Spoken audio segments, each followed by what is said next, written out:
The class of 2017 was one of the most electrifying classes we got to watch in recent years. At the time, it looked like it was going to be one of the most star-studded classes of all time. It had stars like Michael Porter Jr., DeAndre Ayton, and some others who are now under the radar, but at the time they looked so nasty, like Brian Bowen and Billy Preston.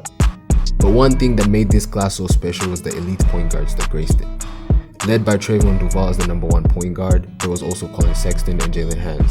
These three were all top 20 recruits. But at number 23, he sat a point guard who proved to be underrated and would go on to exceed expectations both at the collegiate level and the NBA level, becoming an all-star in his second year. That, of course, is Trae Young, and in this video I will break down why he found more success than these other point guards. If you're new to the channel, which you most likely are, like and subscribe, and also check out my last video, which was actually my first video. So was it my first or my last video? But for real though, I want to say thank you to everybody who liked and commented and shared. I appreciate you. We're on a road to 100 subs, but let's now get into the video. Like I already mentioned, Trae Young was underrated, but this would work in his favor, and I'll talk more about it. Now, 23 is not a low ranking, but given what we've seen from Trae Young, in hindsight, he deserved to be top 5 in his class and perhaps even top 2 in the draft. Just to show how underrated he was in high school though, when he was a senior, he was averaging 42 points, and all throughout high school, he was averaging 34 points per game. Going into college, he was not really expected to be a top point guard or even a one and done player. According to scouts, he was just a really good shooter and a playmaker, but he was seen as a potential liability on the defensive end because he lacked the athleticism and the aggression that the other point guards had. And personally, I think this would play a role in where he would end up going to college. He was not really expected to be a top point guard like I said, but he still had many D1 offers like Kansas, Texas Tech, and Kentucky. But he ended up staying home and choosing Oklahoma University because he had a great relationship with the coaches and he felt like he fit their playing style. Oklahoma is not the biggest D1 school, and he could have gone to a major D1 school, but he didn't. And going to Oklahoma was the first of many differences that would set him apart from the others, because meanwhile the other point guards had situations that were completely different and they were going to big schools. Well, some of them. Collin Sexton went on and had a great year at Alabama, where he averaged 19.2 points, 3 assists, and 3 rebounds, and led Alabama to the NCAA tournament for the first time in 6 years.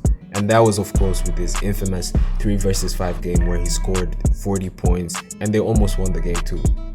And I could make an argument that going to smaller schools was what allowed these two to succeed in college and be drafted to the league, because as a top recruit, even though big schools are more appealing to attend, non-major D1 schools hand you the keys to the offense and allow you to run the team without too much pressure or expectations. But that's another video for another time. Trevon Duval and Jaylen would learn this the hard way. Duval went on and signed to perhaps the biggest college program in the country, which is Duke University. And he averaged 10 points and 5 assists, which was a bit disappointing. And this was mainly because he was like a 4th option behind Wendell Carter Jr., Gary Trent Jr., and Marvin Bagley, who are now all in the league. Jaylen also joined a UCLA team fresh off of a historic season for Lonzo Ball, who is now in the NBA. And so Jaylen had big shoes to fill. However, after an injury, he also had to take a backseat to a senior Aaron Holiday, and he would end up averaging 12 points, 3 rebounds, and 4 assists in his 2 years at UCLA. He had a solid but disappointing career, and so did Trevon Duval. Even though they went to good schools, they were not the best fit for them as individual players. In Oklahoma though, it was a whole different story. Trae Young took the whole country by storm and went on to lead the nation in scoring and assists with 27 points and 8 assists per game. He and Sexton went to smaller schools, so unlike Duval and they were fed the ball, the offense flowed through them, and for Trae Young it was time for his skills to shine. Now speaking of skills, let's get to the next point. In recent years, specifically from 2015 to the present, the NBA and basketball in general has completely changed.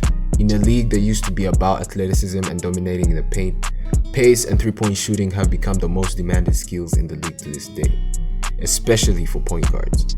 And of course, this is because of the Golden State Warriors, who took the league by storm around the same time that these young players were at their high school peak. Led by the greatest shooter of all time, the effectiveness of the 3-ball was on full display. No, seriously, the only time I can recall when the Warriors didn't take advantage of the three was when they blew a 3-1 lead against LeBron. Ha! Okay, but back into For Trae Young, this became like a match made in heaven because it's what he had done all his life. In this class, no one had mastered shooting the three ball like him. He can do it off the dribble, off the catch, and he can do all this from the parking lot. And it's exactly what he went on to do in college. This gave him an edge over the others. The already struggling Duval and Hans would face another issue because three-point shooting was never their greatest strength, especially Trevon Duval, who shot only 29% in college. Jaylen Hans shot 37%, which is solid but not really outstanding.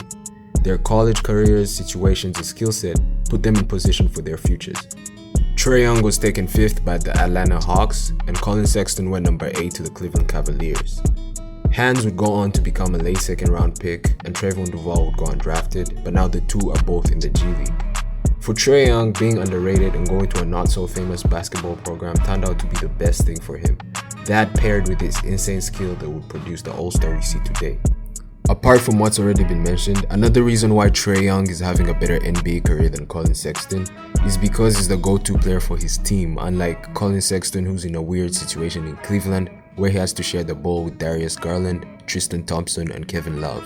It's more complicated than that for Collin Sexton, however, and I'll actually make a video about him soon. What this goes to prove is exactly what I said in my last video, which is that skill translates better to the NBA than flashy dunks and raw athleticism. Trae Young is living proof of this. Now, the final and last point, like the video, bro. Like, if you made it this far, like if you're listening right now, that probably means that you enjoyed the video, you know? So just leave a like, you know, and hear me out real quick. Like, a like is free, a subscribe is free, a comment is free, and it's safe. You know, you can't be out here touching just anything because of the corona and all this. But if you touch the like button, I swear to you, like, you're not catching corona. If anything, more people will see my videos and they'll enjoy them because it looks like you are too, fam. You know what I'm saying?